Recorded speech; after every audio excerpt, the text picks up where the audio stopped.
안녕하세요. 대리업 박태욱입니다. 어제 바이넥스 공급 계약 체결이 나왔죠. 해당 계약 체결을 보면은 계약 상대방의 요청에 따른 비밀 유지로 인해서 어느 회사인지 알 수는 없지만 금일 시장에선 벌써 다 까발려져 있는 상태입니다.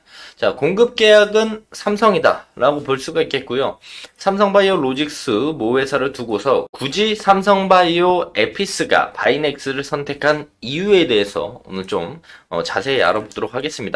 지금 보시는 헤드라인 기사들 접하신 분들은 아시겠지만 바이넥스 175억 원 규모의 의약품 위탁 생산 계약에 대한 내용들, 그리고 바이넥스의 이 계약이 삼성바이오 에피스의 선택을 받았다. 바이넥스 174억 원 바이오 의약품 제조 공급 계약이 삼성바이오 에피스로 추정된다라는 이야기가 있는데요. 과연 해당 내용은 사실일까요? 팩트 체크를 위해서 자세히 찾아보고 담당자와 통화 진행도 해보았습니다.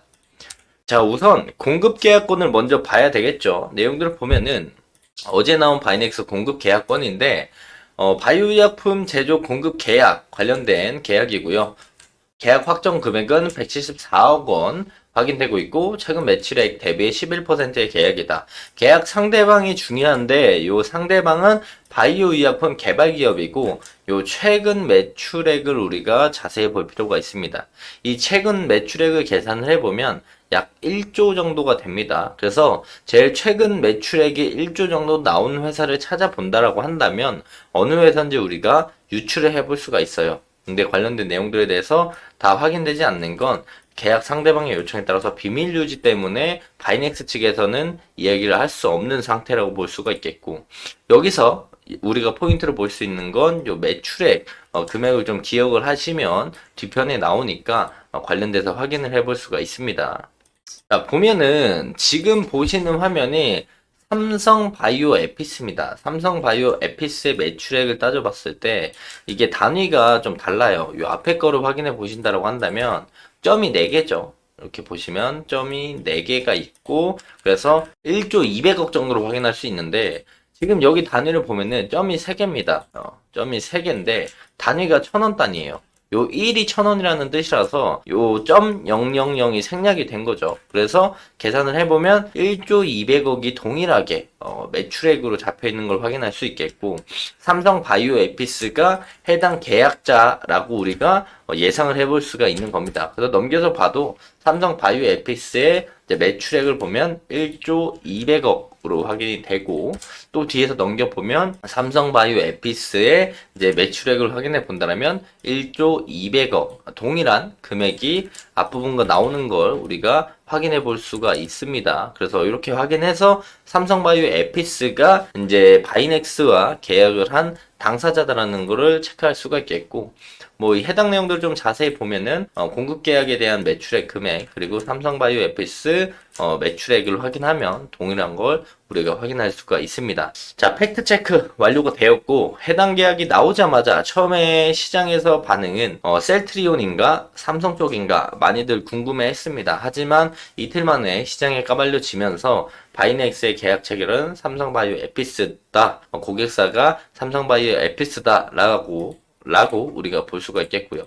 자, 그럼 여기서 우리는 하나의 의문을 좀 가질 수가 있습니다. 자, 삼성바이오 로직스가 CDMO 기업이고 삼성바이오 에피스가 삼성 바이오시밀러 기업인데 왜 굳이 모 회사의 CDMO 기업을 냅두고 굳이 바이넥스와 계약을 체결했을까? 이 부분을 우리가 궁금해야 하는 부분 중에 하나라고 볼 수 있다고 생각을 합니다.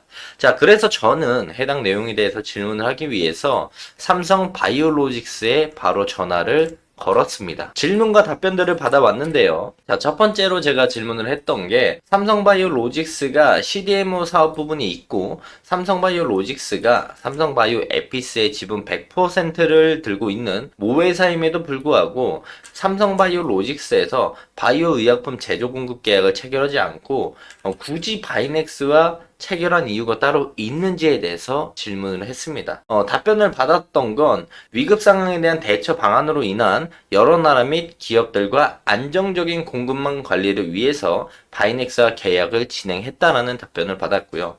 여기서 제 사견을 조금 더 더해서 생각을 해본다라고 한다면 앞으로도 추가 계약에 대한 부분들을 기대해 볼 수도 있고 삼성바이오 측에서도 바이넥스를 하나의 공급망으로 본다는 이런 긍정적인 점을 우리는 바이넥스의 호재로 받아들일 수 있다라는 거죠. 통화에서 답변을 받았을 때 해당 계약건에 대한 내용들을 질문을 했었을 때 IR팀에서 부정적인 내용들을 이야기한 적이 없습니다.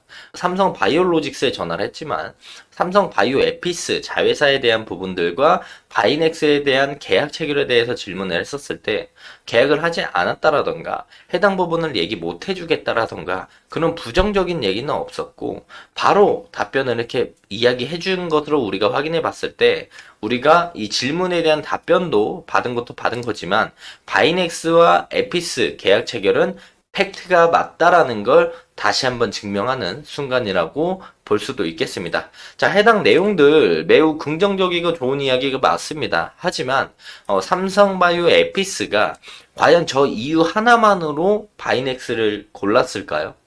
굳이 다른 CDMO 중소형 기업들이 많이 있는데 굳이 바이넥스를 선택한 이유는 지금 바로 말씀드리도록 하겠습니다. 자, 해당 내용들을 봤을 때 에피스가 바이넥스와 MSA 마스터 서비스 계약을 체결한 이유는 우리가 크게 세 가지 정도로 볼 수가 있는데요. 첫 번째는 생물보안법으로 인한 CGMP급 중소형 CDMO 쇼티지의 선제적인 캐파 확보 및 공급 가격 상승에 대해서 대응을 하기 위한 이유였다라고 볼 수가 있겠죠. 쇼티지는 부족 현상이에요. 즉 이제 생부품 때문에 중국의 이제 CDMO 기업들을 사용하지 못하기 때문에 CGMP급의 중소형 CDMO들의 부족 현상이 나타날까봐 선제적인 캐파 확보와 공급 가격 상승에 대해서 대응을 위해서 바이넥스와 체결을 했다라고 우리가 볼 수가 있겠고, 자, 두 번째는 이제 바이오시밀러 경쟁 심화로 인해서 원가 경쟁력을 확보하기 위해서 에피스가 바이넥스와 마스터 서비스 계약을 체결을 했다. 세 번째는 계약 품목의 단계별 전 과정을 CDMO와 장기 파트너십을 통해서 품질의 일관성 그리고 개발 안정성을 추구하기 위해서 진행을 했다라고 세 가지 이유를 우리가 꼽아서 볼 수가 있는데요. 그동안 바이넥스와 원포인트성 거래가 꾸준히 있었음에도 불구하고 CGMP 설비가 아닌 점, 상업용 계약으로 확대가 되는 부분들에 대해서 걸림돌이 있었던 걸로 보이긴 하는데 바이넥스 저번 영상에서 제가 말씀드린 것처럼 6월 달에 FDA 실사 무난하게 진행이 됐고 셀트리온의 상업 물량 발주로 인해서 CGMP 인증 가능성이 높아진 점, CGMP 운영 능력이 간접적으로 확인이 됐다라고 우리가 생각을 해볼 수가 있겠고 전략적으로 그래서 결정을 내린 이유 중에 하나라고 우리가 예상을 해볼 수가 있는 거죠. 그래서 이번 수준은 단일 품목의 PPQ, 상용화 규모 시험 생산 배치 공급으로 판단이 되고 있고 이외 상업용 배치 그리고 마스터 서비스 계약상 추가 품목의 수주도 나올 가능성이 충분히 있다. SP 품목에 이제 FDA 승인이 진행이 되게 된다라고 한다면 트랙 레코드가 추가가 되면서 신규 고객사의 산업용 생산 문의도 증가할 수 있고 FDA 실사 수검, 셀트리온 상업용 물량 PO, XP 신규 수주, 그리고 글로벌 피어와 격차를 좁혀가고 있음을 좀 나타내고 있다라고 볼 수가 있는 겁니다. 해당 계약권 하나로. 그래서 연말쯤이나 예상을 했었던 이 마스터 계약이 생각보다 빠르게 성사가 되었고 이번 수준은 테스트 물량 생산을 위한 것으로 2025년 1분기 매출액의 대부분 인식이 될 전망이고요. 해외 CDMO에서 상업 생산 중인 복수의 품목들을 바이넥스로 5성 공장으로 이전 생산하게 될 가능성이 높다라고 볼 수가 있습니다. 이에 상용화 규모 시험 생산, PPQ 공급 계약이 추가로 이어질 것들도 우리가 기대해 볼 수 있는 기대감 중에 하나인데요. 본격 생산은 2025년 2분기부터 시작될 전망이고 또 계약된 상업 생산 물량은 오송 공장의 총 7,000리터 중에 5,000리터 전부와 1,000리터 한 개 라인을 사용하고도 초과하는 큰 물량이라서 빠른 시일 내에 오송 공장을 확장하는 형태의 증설이 있을 것으로도 우리가 예상을 해볼 수가 있습니다. 자, 증설 비용은 자체 운영 자금을 충당할 것으로 추정이 되고 있는데 해당 내용들을 보면은 좀 더 이해가 잘 되죠. 오송 공장에 5,000리터와 1,000리터짜리 두 개 라인을 확보하고 있는데 이 예상보다 빨라진 오송 공장의 5,000리터에 대해서 상업생산 계약으로 인해서 실적 성장 속도도 빨라질 것으로 우리가 전망을 해볼 수가 있습니다. 그래서 여기서 또 두 가지의 이제 형태의 증설을 볼 수가 있는데 첫 번째는 기존 공장을 확장시키는 증설입니다. 그리고 두 번째는 신규 공장 증설인데요. 이 공장 증설 역시도 예상했던 기간보다 빠르게 진행될 것으로 추정을 하고 있습니다. 그래서 다시 한번 내용들을 가져와서 보면은 이 마스터 계약이 9월 달에 이렇게 빨리 진행이 되었고 연말쯤에 나올 줄 알았는데 빨리 진행이 됐고 PPQ 공급 계약이 복수 품목으로 또 추가적인 계약을 우리가 기대해 볼 수 있고 또한 오송 공장의 확장 증설을 좀 예상해 볼 수 있고 셀트리온의 이제 CT-P47 상업 생산 시작이 송도 공장에서 연말쯤에 진행이 되면서 이전에 이제 6월 달에 진행을 했던 FDA의 CGMP 이후의 GMP 인증 획득을 연말까지 이렇게 우리가 예상을 해볼 수 있고 상승 모멘텀으로 볼 수 있습니다.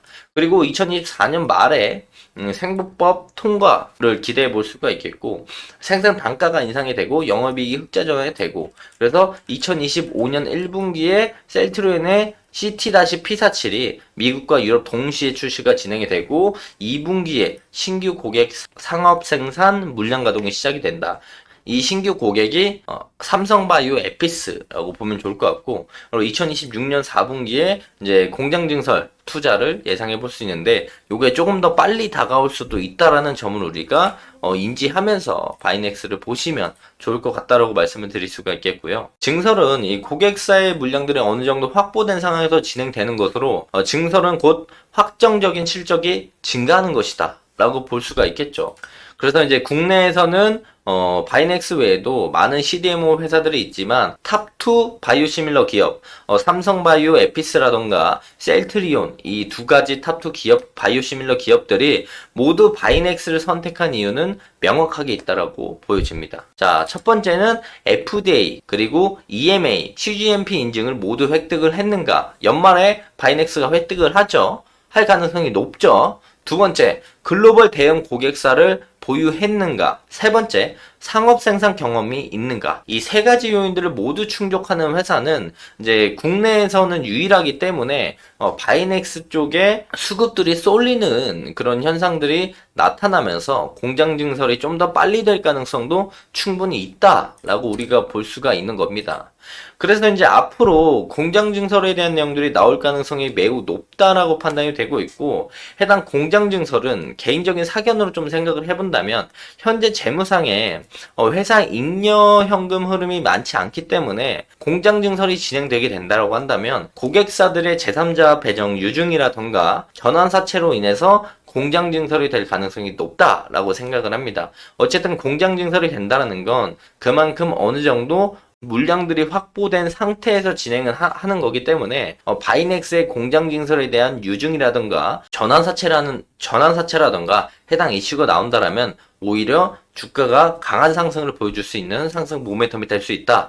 이런 부분들을 참고하시면서 보시면 좋을 것 같다라고 말씀을 드릴 수가 있겠고 이번 공급계약 체결이 뭐 175억 원 엄청나게 큰 규모는 아니지만 이 내용들로 하여금 바이넥스가 앞으로 어떤 스탠스를 보여줄 수 있는지 우리가 예상해 볼 수가 있었다라고 말씀을 드릴 수가 있겠고요.